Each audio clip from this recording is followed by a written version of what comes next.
आज हम एक पैरेलल साईफाई सीरीज के बारे में बात करने वाले हैं। फैंटेसी तो है ही, मगर साथ में साईफाई भी है।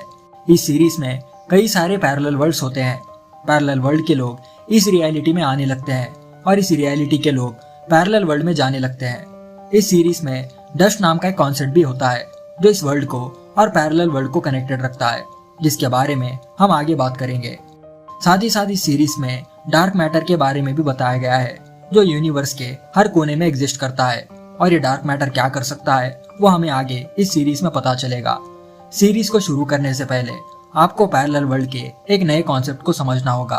दरअसल इस सीरीज में पैरेलल वर्ल्ड के लोगों के पास अजीब तरह के जानवर होते हैं जो उनके सोल से कनेक्टेड है।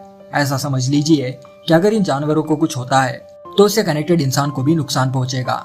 इन जानवरों को इस सीरीज में डीमंस कहते हैं, जो इंसानों के पैदा होते ही वो भी एक्सिस्टेंस में आ गए। इस पैरेलल वर्ल्ड को मैजिस्टेरियम नाम की एक पावरफुल ऑर्गेनाइजेशन चलाती थी। सीरीज का नाम है डार्क मटेरियल्स और इसमें टोटल सीजन है 3। तो चलिए वीडियो शुरू करते हैं। सीरीज की शुरुआत में हम एजरियल नाम के एक आदमी को देखते हैं जो अपनी भतीजी को लेकर एक हेलीकॉप्टर से उतरता है।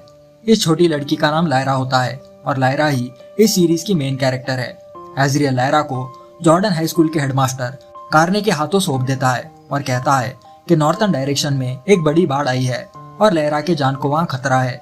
वो उसे ये भी बताता है कि मैजिस्टीरियम के लोग उसे ढूंढ रहे हैं, इसलिए वो अपनी बेटी को अपने साथ नहीं रख सकता।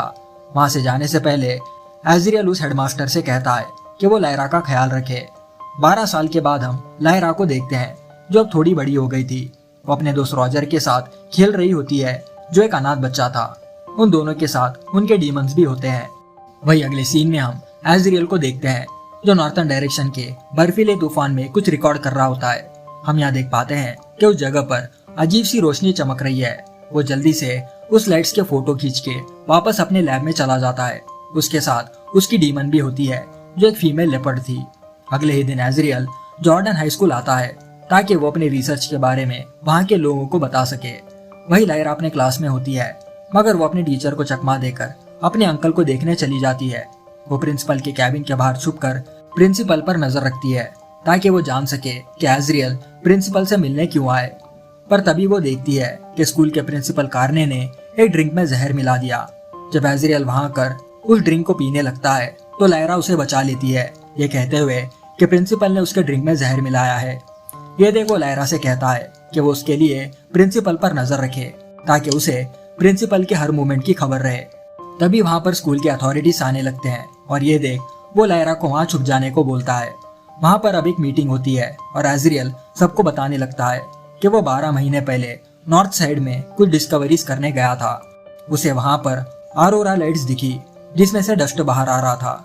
डस्ट का नाम सुनते ही वहां आए सभी लोग घबरा जाते हैं, क्योंकि डस्ट एक ऐसी चीज थी जो एक दुनिया को पैरेलल वर्ल्ड से कनेक्टेड रखती थी। वो कहता है कि ये डस्ट बड़े इंसानों को अफेक्ट करती है, जिससे वो एक रियलिटी से दूसरे रियलिटी में नहीं जा सकते। रही बात छोटे बच्चों की, तो वो उन पर अफेक्ट नहीं करता, इसलिए बच्चे डस्ट पार्टिकल्स के जरिए दूसरे वर्ल्ड में जा सकते हैं। वो उन्हें कुछ फोटोग्राफ्स और ग्रूमैन नाम के एक आदमी की जमी हुई खोपड़ी दिखाता है जो एजरियल की तरह ही इस डस्ट के बारे में पता करने निकल पड़ा था, मगर मैजिस्टेरियम वालों ने उसे खत्म कर दिया क्योंकि वो नहीं चाहते थे कि किसी को भी डस्ट के बारे में और पैरेलल रियलिटीज के बारे में पता चले। इसलिए वो उन सभी से गुजारिश करता है कि वो उसे फंडिंग करे ताकि वो अपनी रिसर्च को जारी रख सके। पहले तो वहाँ ये सभी लोग थोड़ा हिचकिचाते हैं, मगर बाद में मान जाते हैं। अगले सीन में हमें जिप्शियंस नाम के एक ट्राइब को दिखाया जाता है जो उसी ऑक्सफोर्ड नाम की जगह पर रहते थे। वहाँ पर माँ कोस्टा नाम की औरत अपने बेटे के लिए एक सेरेमनी रखती है जिसमें एक इंसान बड़ा होते ही उसे उसके डीमन की तरह दिखने वाले एक अंगूठी को बनाकर पहनाया जाता था। तभी माँ कोस्टा के दूसरे बेटे बिल्ली को कोई लोग आकर पकड़ लेते हैं और उसे अगवा करके वहाँ से ले जाने लगते हैं। वही जॉर्डन स्कूल पर एजरियल लायरा को सुला देता है, मगर लायरा उठकर उससे रिक्वेस्ट करती है कि वो भी उसके साथ नॉर्थर्न डायरेक्शन में आना चाहती है, जिस पर एजरियल कहता है कि वहां पर बहुत खतरा है, इसलिए वो यहीं रहे और किसी पर भी भरोसा ना करे, क्योंकि वो एक स्पेशल लड़की है जिसके बारे में उसे आगे बाद में पता चलेगा। अगली सुबह लायरा अपने दोस्त रॉजर के साथ ब्रेकफास्ट कर रही होती है। तभी उसे पता चलता है कि उसके अंकल जा रहे हैं। यह सुनते ही वो अपने अंकल के पास दौड़ती है और उसके साथ आने की जिद करती है, मगर वो उसे डांटकर मना कर देता है। दूसरी तरफ सभी इजिप्शियंस किडनैप हुए बिल्ली को ढूंढने लगते हैं मगर उसका कोई पता नहीं चलता। जिप्शियंस को लगता है कि बिल्ली को गॉबलर्स ने किडनैप किया और इसी तरह के किडनैपिंग्स बाकी इलाकों में भी हो रहे हैं। अब ये गॉबलर्स कौन थे और वो बच्चे किडनैप करके उन्हें कहाँ भेज रहे थे वो हमें आगे पता चलेगा। उन जिप्शियंस का लीडर फादर जॉनफा भी वहाँ होता है और वो कहता है कि उन्हें लंदन जाकर बिल्ली को ढूंढना चाहिए। शायद गॉबलर्स उसे लंदन ले गए क्योंकि किडनैप हुए बच्चों को यहाँ रखने से वो पकड़े जाएंगे, इसलिए उन्होंने बच्चों को लंदन भेजा होगा जहाँ पर उन्हें ढूंढना मुश्किल होगा। वही आगे हम मैजिस्टेरियम के 2 हाई रैंकिंग ऑफिसर्स को देखते हैं जिनका नाम बोरियल और मैकेफेल था। इन्हें पता चल चुका था कि एजरियल को डस्ट के बारे में पता चल गया है और उसने डस्ट के अंदर एक पैरेलल वर्ल्ड के सिटी को हवा में उड़ता हुआ देखा था, इसलिए उन्हें यह मामला जल्द से जल्द रफा दफा करना होगा। ये सुन बोरियल कहता है कि वह एजरियल को नॉर्थ डायरेक्शन में ढूंढने अपने ऑफिसर्स को भेजेगा। आगे हम एक मिस्टीरियस औरत को देखते हैं जिसका नाम मैरिसा काउल्टर होता है, जो इंग्लैंड से खासकर लैरा से मिलने आई थी और उसे लैरा में कुछ खास दिलचस्पी थी। वो उसे उसके साथ लंदन चलने को बोलती है और कहती है कि वो वहाँ अच्छे से जी पाएगी।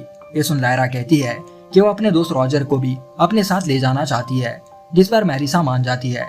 अगली सुबह स्कूल का प्रिंसिपल लैरा को कैबिन में बुलाकर एक एलिथियोमीटर देता है और कहता है कि ये डिवाइस उसे किसी भी सवाल का जवाब दे सकती है, मगर उसे इस एलिथियोमीटर के बारे में किसी को भी बताना नहीं है, यहाँ तक कि उसके अंकल को भी नहीं।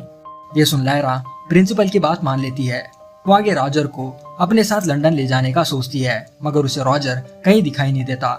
दूसरी तरफ हम जिप्शियन लीडर जॉनफा को देखते हैं, जो माँ कोस्टा से कहता है कि वो बिल्ली को ढूंढने अपने दोस्तों के साथ लंदन जा रहा है और उसे शक है कि इन किडनैपिंग्स के पीछे गॉबलर्स का हाथ है। वही लायरा रॉजर के गुम होने की खबर मैरिसा को बताती है, जिस पर मैरिसा कहती है कि शायद उसे गॉबलर्स ले गए होंगे। अगर वो उसके साथ लंदन आई तो वो रॉजर को ढूंढने में उसकी मदद करेगी। वो भागते हुए अपने रूम में जाकर एलिथियोमीटर से पूछती है कि क्या गॉबलर्स रॉजर को ले गए, मगर एलिथियोमीटर से उसे कोई जवाब नहीं मिलता क्योंकि उसे एलिथियोमीटर चलाना नहीं आता था। एपिसोड 1 के फाइनल सीन में हम लायरा को देखते हैं, जो भागते हुए सही समय पर एयरशिप में चढ़ जाती है जो लंदन के लिए रवाना हो रही थी।